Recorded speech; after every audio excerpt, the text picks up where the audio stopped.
Hey guys, welcome back to Honkai Star Rail. In today's video, we're going to be going through the upcoming banners that we know of, what we know about these characters, and my thoughts on whether they're worth pulling based on what we do know. So we've got Huahua, sorry, we got Argenti, we got Ruin Mei, dude, name stuck with me, and we got the Doctor. So we're going to go through it in order. I will touch on Silverwolf as well after Huahua, but let's get into it. So first of all, we've got a Wind Abundance unit.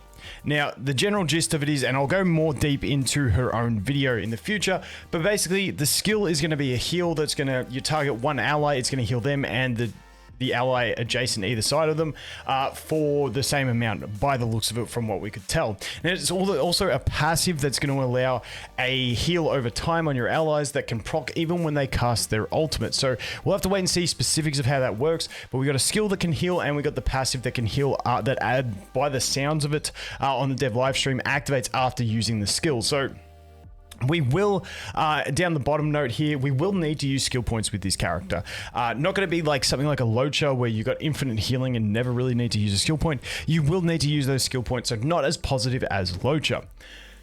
Then we've got team energy and attack buff on the ultimate, which is super nice, which makes her sort of like a solo sustain slash buffer. Now, what I can see with her and my thoughts around it is our three primary solo sustain units, will be, including her, Locha and also Fu Xuan, and then we got Huahua coming into the mix.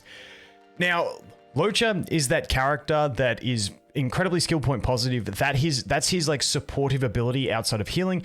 He just basically never needs to use skill points. Obviously he's got the AoE strip as well, but never needs to use skill points and has a ton of healing. Then we have Fu Xuan. She needs to use her skill, so she's not as skill point efficient as the Locha. Her healing isn't as big, but she stops one shots and she also has the crit buff, the max HP buff. So she sacrifices a bit of healing and skill point efficiency for some extra buffs and basically immunity to your characters being one shot.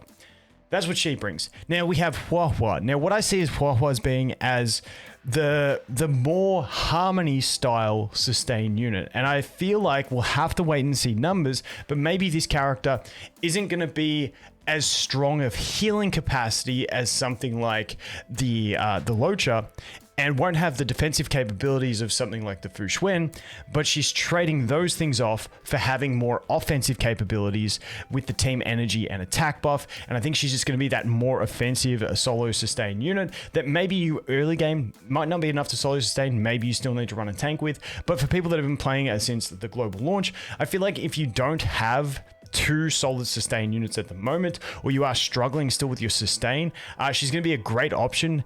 Also, you know, if you're a bit more of a spender and you want to just keep getting more things, I think she is going to help speed up runs and stuff like that because she is more offensive as opposed to the defensive mix of something like Fu Xuan. But that is just my general thoughts around her. I'm going to be pulling for her on my alt account. My main account, I already have Fu Xuan and Locha.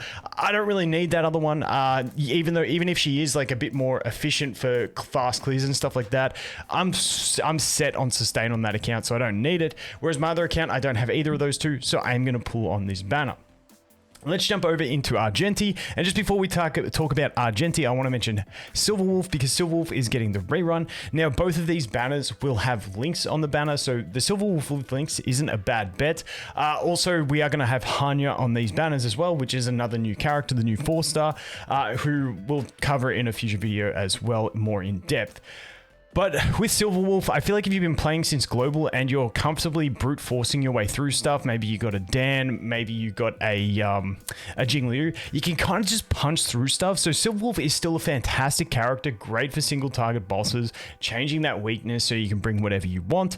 But in general, if you're at the point where you can brute force things, then you probably don't need a Silverwolf. And to me, she's not a new character, so it's like, it's harder for you to go for, but I do have her on one of my accounts, so it's completely up to you guys.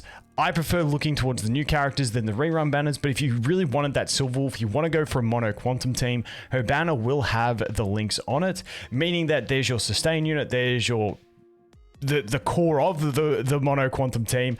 Then you can go ahead and you can just pick up the QQ as well, and away you go. You sort of set to start steamrolling away, and then your last unit in the team, you just bring a support unit that covers the enemy weakness, and you're pretty much fine to go. So up to you guys.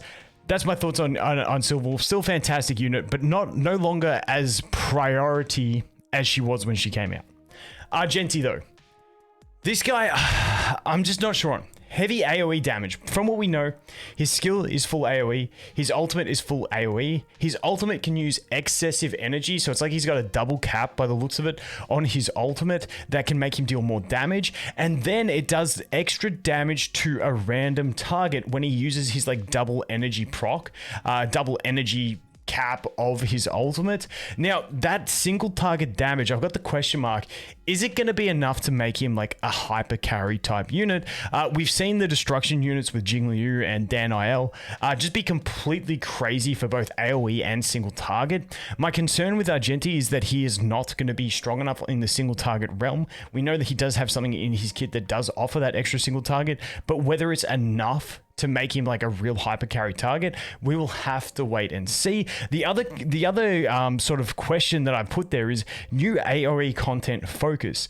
I'm curious to see if they change the focus of the endgame content of the game to suit him. Obviously, the Memory of Chaos, when it's his round, it will have something to benefit him. It's the way it always works. But I'm curious to see if they make a fundamental shift in the way things work towards shifting to allow Erudition and Hunt characters that operate as Erudition or Hunt characters that don't have supportive capabilities and don't have some sort of way to make them act like a destruction unit, to see if they try and bring them into more of the forefront, because at the moment Destruction's killing it.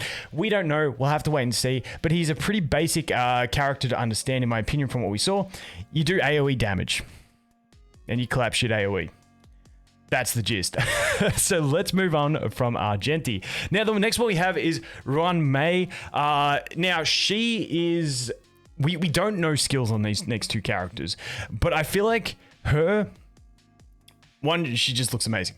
Two, I feel like she's going to be good. She kind of has to. She's the first exclusive Harmony character that we're getting. And Harmony is just a strong class. When we look at it, you look at Bronya, you look at Ting Yun, you look at Asta. Like, Harmony is just strong. They're just good. Even the 4-stars are amazing. Bronya is still just absolutely ridiculous.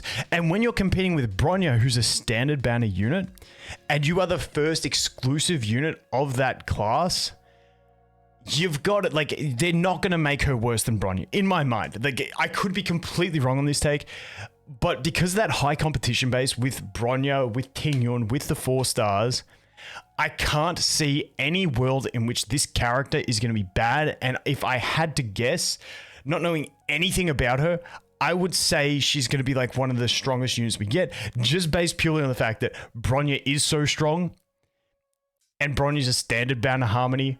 And this is our first 5-star Harmony. That's the only thing I have to go on, because we don't know skills or anything like that. But along with that comes the idea that I think she is going to be long-term usable, have long-term usability, because, you know, these Harmony units, they just enable your characters, no matter who you get, to be able to do their thing. So I definitely think this is a really good one to pull. This is what I am saving for on my main account. I'm skipping patch 1.5 and I'm going for her in 1.6. I don't care what her kit is. I am going for her. That is my plan, and I am going to stick to it. So that is Ruan Mei. Then we have the Doctor. Now, I don't know if it's supposed to be Dr. Ratio or Dr. Ratio, but this dude, I really don't have much to mention on this guy. It's kind of a wait and see what he does. We can't gain much off of him on the fact that he's imaginary and Hunt. Imaginary coverage. If we look at the other imaginary units that we have in the game, we've got Welt. I still don't have a Welt. We got Locha, who's more of a healer. Get building for damage, but, you know, healing option. We got Danny Boy, the Imbiber Lune, who is obviously a massive, massive nuker. But if you don't have him, then the only other one that you you will have, because everyone got a free copy, is going to be Yukong. So he does give imaginary coverage if you don't have it. For instance, me, I have Locha. I have Yukong, but I'm not building Yukong. I'm not a massive fan. So I don't really have much other imaginary coverage. So in that case, he would give me that option. But I don't know if he's going to be hyper carry viable. You know, because he's got to compete with Dan, the Imbibitor Lune. And I don't know how he competes with Danny Boy on raw hyper carry capacity. So that makes me have a question of, is he going to be kind of supportive? Hunt is typically single target, but we saw with Topaz and Numby, they're a supportive Hunt character. So I'm curious to see if he is going to be more of that supportive Hunt type character, or if he is going to be raw damage and just straight up competing with Imbibitor Lune.